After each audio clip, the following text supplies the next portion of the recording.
How do you choose the right set of gas logs for your fireplace? Today I'm with Greg at Walt Mestan Company in Jackson, Tennessee.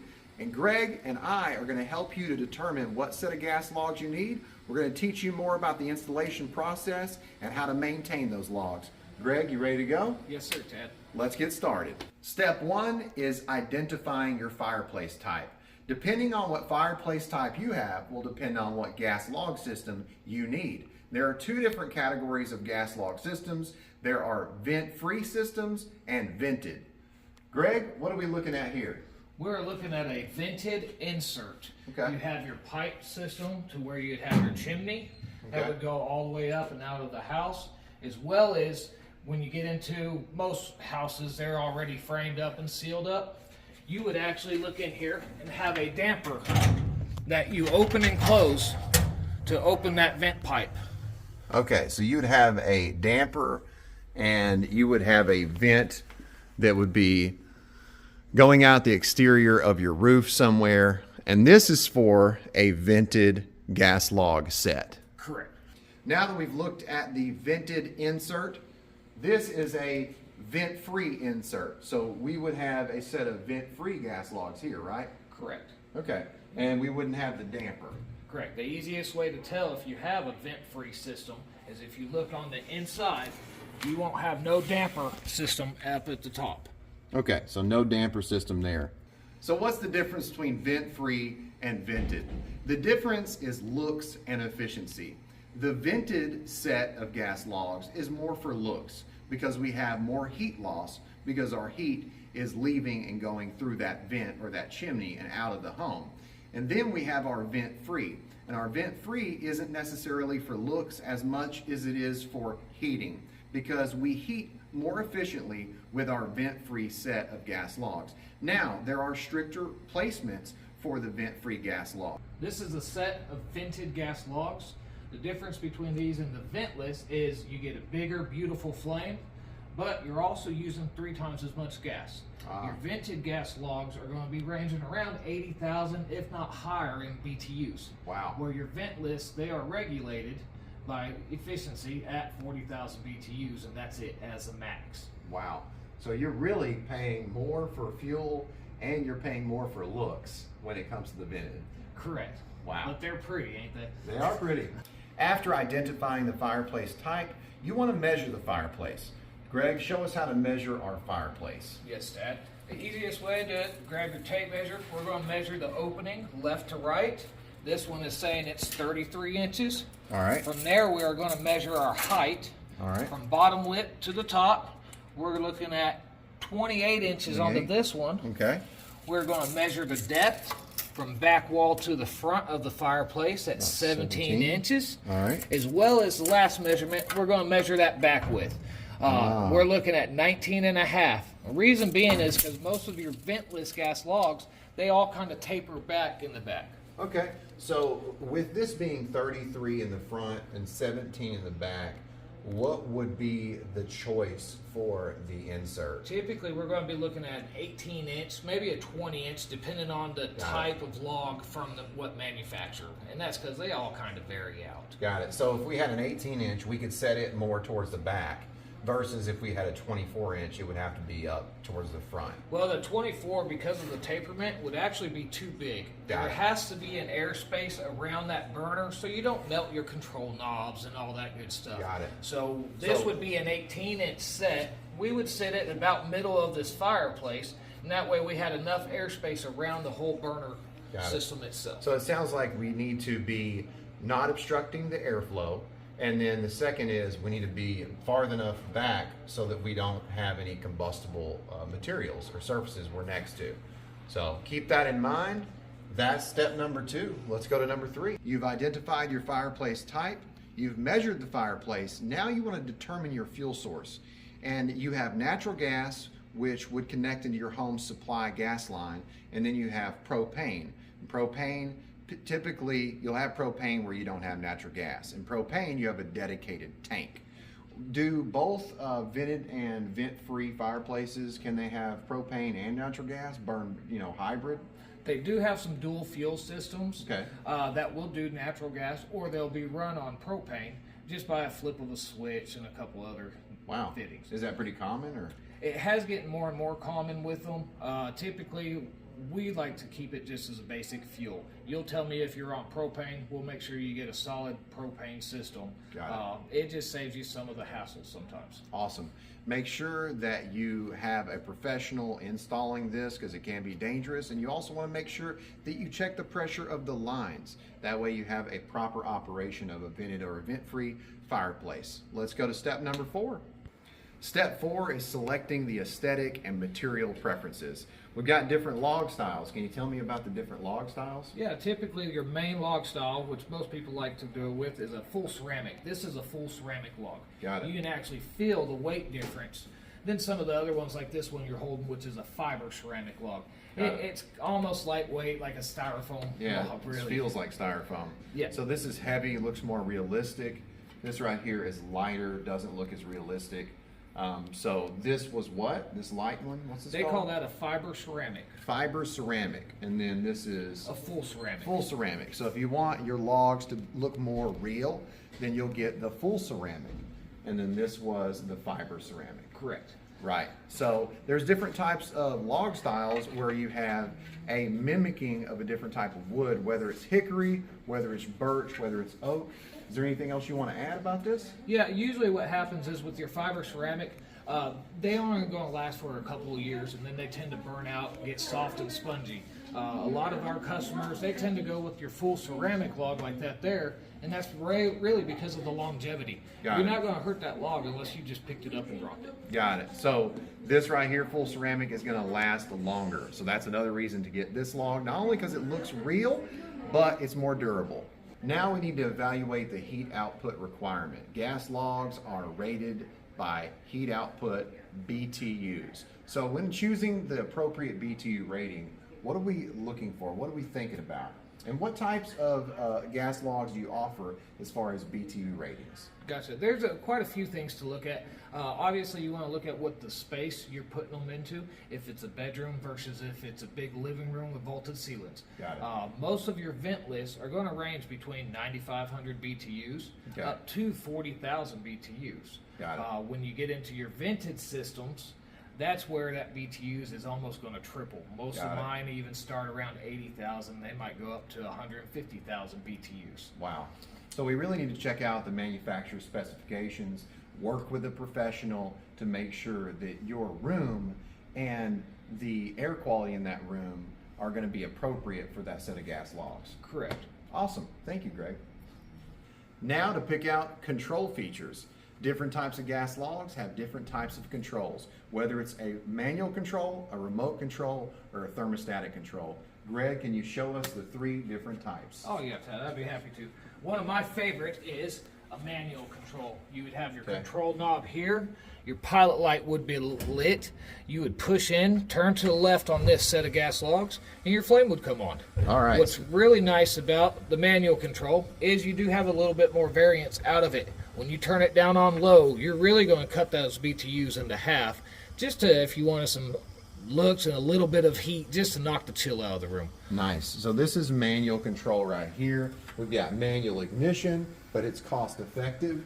Now let's move to remote control. So they do offer quite a few different types of remotes. That right there, Tad, that's going to be your basic on-off remote. It's just plain Jane. You're going to hit that on button. It's going to come on and light up. It's going to be on high the entire time Got it. until you get hot and you turn it off. Okay. The next step was actually what they would call is an on-off remote system with a thermostat. So you would have a digital screen, and it goes by wherever you leave this remote. You set it to 78 degrees. It's going to hit 78, then turn itself off when you're done with it. Wow. So that's the thermostatic. Yes. Wow. So this right here is based off of room temperature, and it's more efficient because once it reaches the set point, it actually shuts off. Correct. So- The only kicker with that, though, is it goes by where you leave that remote. So if you have grandkids or kids that like to move your remotes, it might not ever want to shut off because the remote's in the kids' room or it's in the kitchen. Got it. That makes sense. So manual, you know, it's all on you where you adjust it. This right here, we're adding a little more convenience with the remote control, but we don't have the thermostatic function where it'll actually shut on and off based off of temperature. Then we add convenience and efficiency, a little bit more comfort with the thermostatic. So 3 controls you can choose from. Make sure that you don't have your kids misplacing your remote. Last few tips we want to give you in today's video is installation guidelines, some maintenance and safety tips, and then also talk about local codes and regulations. So first, installation guidelines. When installing a set of vented or vent-free gas logs, what should we think about when we're installing? Really, obviously, you're going to think about some of the basic stuff. The difference of having an automated pilot light kit, which most logs are going to have with their oxygen depletion sensors nowadays. And that's just something in the local codes. As well as the biggest thing is we went over earlier is making sure you're getting that right BTU setting for that room. You don't want a set of gas logs that are 40,000 BTUs in your bedroom. Because it might run for 5 minutes and then just shut itself off. And you're going to think you have a problem, or you might smell some gas and think there's a major issue with the logs. And it's really just too big of a set in a small area. Or if it's a foam insulated house, new construction, it's really tight. Same thing, that ODS sensor, right, is going to shut it off. Correct, and especially with spray foam nowadays. A lot of your systems and your inserts are going to have an option for an outside air kit. And that's because in a spray foam house, it's so tight, you're actually pulling in fresh air to feed that unit or that system to where it operates properly. Got it. So what about carbon monoxide detectors? When should we get one of those? If it's vented, if it's vent-free, do we need one for both? I've heard that for vent-free, you need one, but for vented, you don't. There's yes and no. I always recommend getting one, period. Got it. If there's a gas leak, or if you forget to open your damper on a vented one, that soot and carbon is coming back into that room. Got it. So it's always great to have one no matter what. Typically though, yes, you would, especially with your ventless, and that's because there's no vent for that to go out. All that's going to come right back into the room. So for the safety of yourself, your pets, your kids, you definitely want to make sure you get a carbon monoxide detector. Very cool. So what about local codes, regulations? I've heard that you cannot use this for primary heating as far as vent-free. You can only use it for supplemental heating, and then there's some issues there with some AHJs out there in certain counties with codes. Correct, and of course each county and where you are, all the codes are kind of liberal. There's a few places, especially if you're out in the country, you might not even have any codes, and they'll let you do whatever you want to, unfortunately. But there is a certain regulations. Bedrooms, bathrooms, you can't go over 9,500 BTUs in ventless. Where if you had vented because of that pipe, then again you can put whatever you want to in there. So there is some fluctuations with that. Now, using ventless as a main source of heat. Obviously, if you lose power, that gas is to help keep your pipes from freezing as well as keep you warm. You can use it for that. But when it comes as to your only source of heat, that's where you're going to get in trouble with your code. It has to be some sort of vented system in order to be considered main source of heat. Got it. And it's really just because of safety. It's the fact that, somebody's got a tight home, or they've got all their windows and their doors closed, and then they're using this set and it's emitting the CO.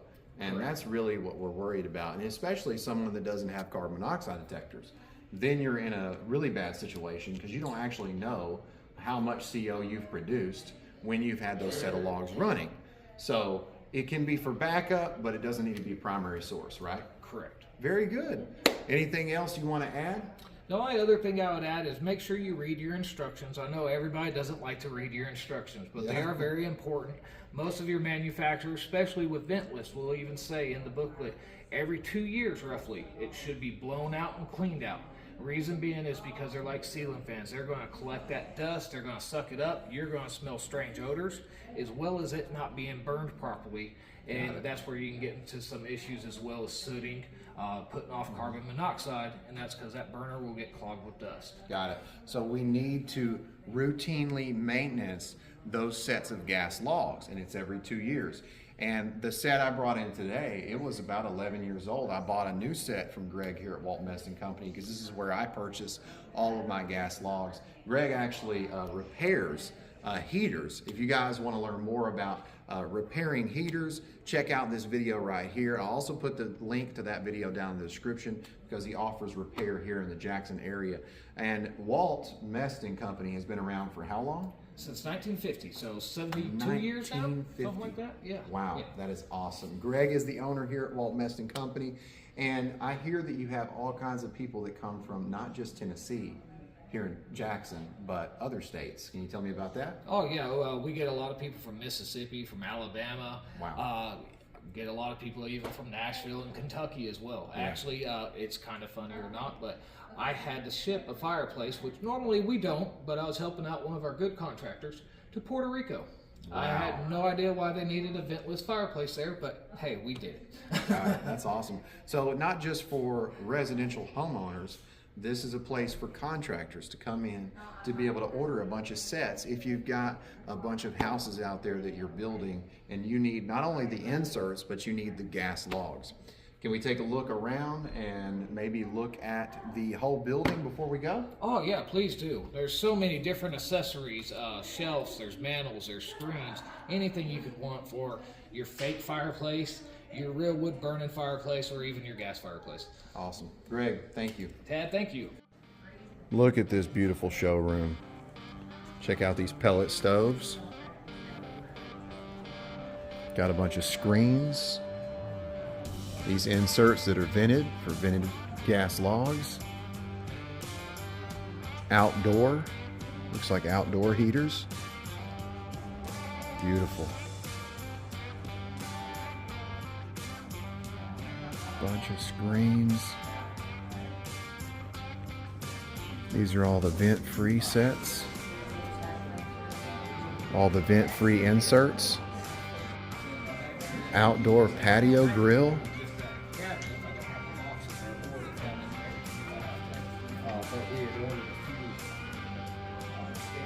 On the wall heaters. And this is where Greg does the repairs.